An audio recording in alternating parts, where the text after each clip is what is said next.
It is another episode of Keystone Kindergarten, and today we're tackling City of Threads in Season 1 of The War Within. I'm Frank, and we'll help you navigate this treacherous city full of deceit to time your key. As we enter the city, we have to clear out many Nerubian spiders, including our first pull with Sareki Silk Binders and Venom Blades. Silk Binders will spam Web Bolt and weave a Silk Binding, which will attempt to stun a target after 4-second channel, so ensure this is interrupted. As for the Venom Blade, they'll smash the tank with Venom Strike, which will hit hard and then leave a hard-hitting poison for 6 seconds. You'll find large Royal Swarm Guards throughout the area, who are usually accompanied by Battle Scarabs. Grab Threat on the Scarabs, and then watch out for the Swarm Guard's Earth Shatter that will point in a player's direction and knock them back with a large hit if not avoided. They will also cast Ravenous Swarm, giving a healer a group-wide AoE to heal through. Another large mob in the area is the Herald of Ansurect, who will attempt to twist thoughts of party members in the group, hitting the target and leaving a puddle if not interrupted.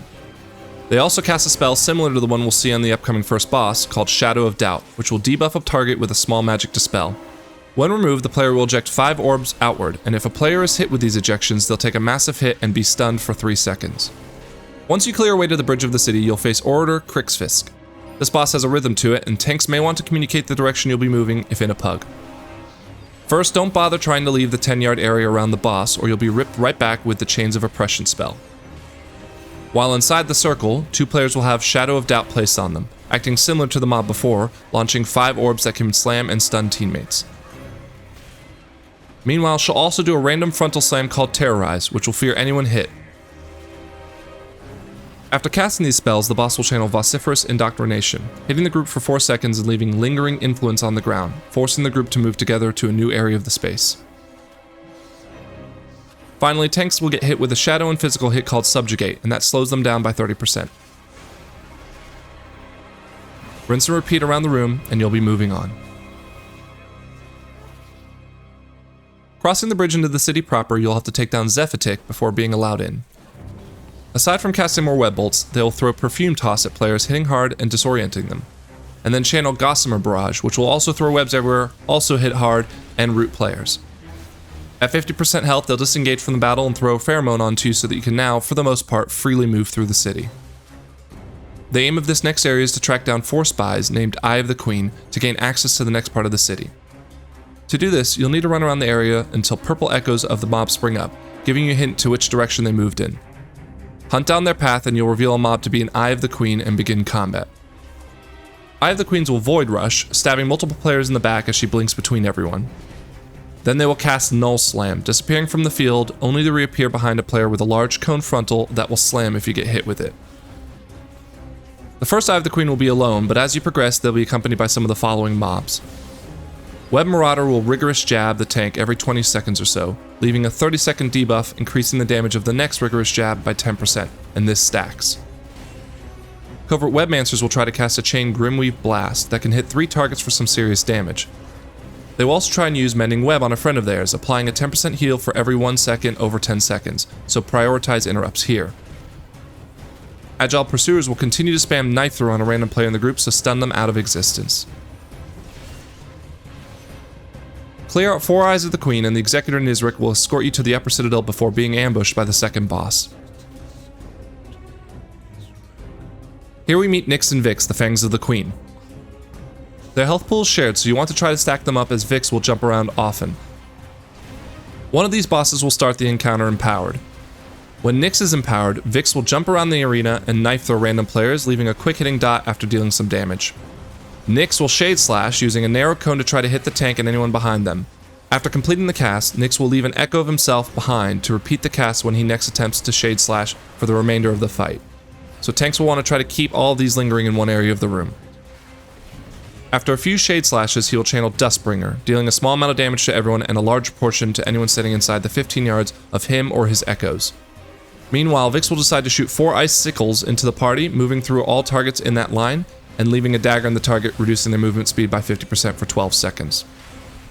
They will then enter Synergetic Step, making a few attempts where they'll both choose the same target and try to slash that target at the same time as they cross through. If you're quick, you can get out of the way. Next, Vix will become empowered, and Nyx will jump around and slash random players. As for Vix, she will get Rime Dagger, slashing the tank and applying freezing blood to them. This can be removed by running within a few yards of another player, and if it hits 16 stacks, the tank will be frozen solid for 30 seconds. After a bit in this phase, Nyx will then choose a random player to hit with Dark Paranoia, giving them a small dot and a minor aura that will horrify and damage friends for 5 seconds if within 5 yards of that player. Bounce between the two empowerments until you dispatch the Fangs, and Executor Nizrik will allow you to move through to the Transformatory. In the next area, you'll see more Covert Webmancers, Web Marauders, and Agile Pursuers, joined by Sureki Conscripts. These little guys will use Brutal Jab on the tank, hitting somewhat hard and adding a physical damage taken stack for 10% per stack. Pair these with the Web Marauder's Rigorous Jab and you'll see a lot of physical damage taken if not planning carefully. At the top of the stairs, you'll meet the Royal Venom Shell, who will Earth Shatter like their Swarm Guard cousin, but what can get scary for healers is the venomous spray it channels. This will tick for damage over 12 seconds, but also anyone hit by a swirl will take substantial damage. Once you enter the Transformatory, you'll be met with unstable test subjects and their skittering assistants. The test subject will use Dark Barrage, leaving 5 sets of swirls to avoid. Then it will cast Fierce Stomping that ticks every 1.5 seconds for several seconds. Moving on to Sureki Unnaturalers, their placement could be critical. Aside from casting a Void Wave that will dot anyone and knock back the group within 50 yards, this also stacks. But they may also try to cast Awakening Call, which will break out the web victims within their casting range to join the fight alongside them. Speaking of which, do not step on those web fiends as they will free Ascended Neophytes inside. Navigate through the hallways to a room which hosts a bunch of coagulated droplets and you'll find our third boss. The Coaglamation is a simple boss at face value, but can get chaotic quickly. The main mechanic of the fight is Viscous Darkness, where you'll summon orbs that travel towards him, attempting to heal him for 7% of his health for each orb absorbed. Players can absorb them, stopping the heal, but they will have Corrupted Coating, which puts a heal absorb on the player instead, and will drop a pool of black blood on the floor.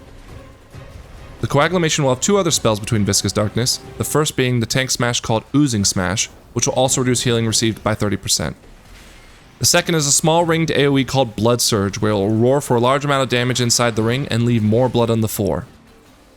Finally, after the Coaglamation hits 100 energy, healers need to ramp up their group heals to survive Dark Pulse, a channel ticking on everyone in the group for large chunks. Ensure all coating heal absorbs are cleared off to make this a little bit easier. Kill the boss before there's no room left, and you'll be 1 quarter away from the last boss. You'll see more test subjects and Unnaturalers before you approach the final room with 2 mini-bosses. Elder Shade Weaver will be yet another mob with Web Bolt, but also has an Umbral Weave that will hit the group and root everyone in place for 12 seconds, or until the root is destroyed. They will also instantly apply Shadow Shield on themselves, which needs to be destroyed or else interrupts cannot go through for Web Bolts. The other mini-boss will be the Hulking War Shell that will Tremor Slam, which will wreck you if you're within 12 yards and hitting everyone for a large portion of damage otherwise. The swirls that eject from the slam will spawn hungry scarabs that need to be picked up by the tank. The War Shell will also cast Ravenous Swarm, giving healers something to work on during the fight with AoE healing. These 2 mini-bosses will give you insight into the mechanics of the final boss, Izo the Grand Splicer. After starting the fight, she will spawn Shifting Anomalies, 3 orbs that will form around her, and every so often they will jump in succession to within range of the boss. Mind where you see purple swirls to alert where they'll jump during the fight. Izo will splice the group, your typical AoE hitting all players every 1.5 seconds over 6 seconds. Every so often she will jump between the 2 main abilities from the previous mini-bosses. First she will cast Umbral Weave, rooting players and needing to be broken free. Then she'll use Tremor Slam, forcing everyone out of melee and causing swirls to spawn Ravenous Scarabs.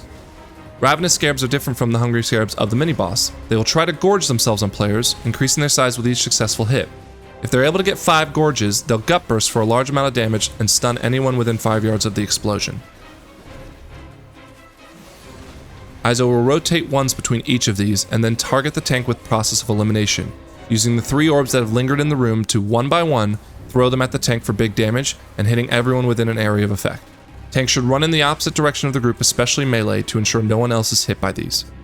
You'll then rinse and repeat the fight until Izo is felled and the loot is yours. I'm Frank with the Mythic Dungeon League, and we appreciate you watching our guide in the New City Threads dungeon. Keep an eye out for our other Keystone Kindergartens for Season 1 of War Within, and we'll see you in the next key.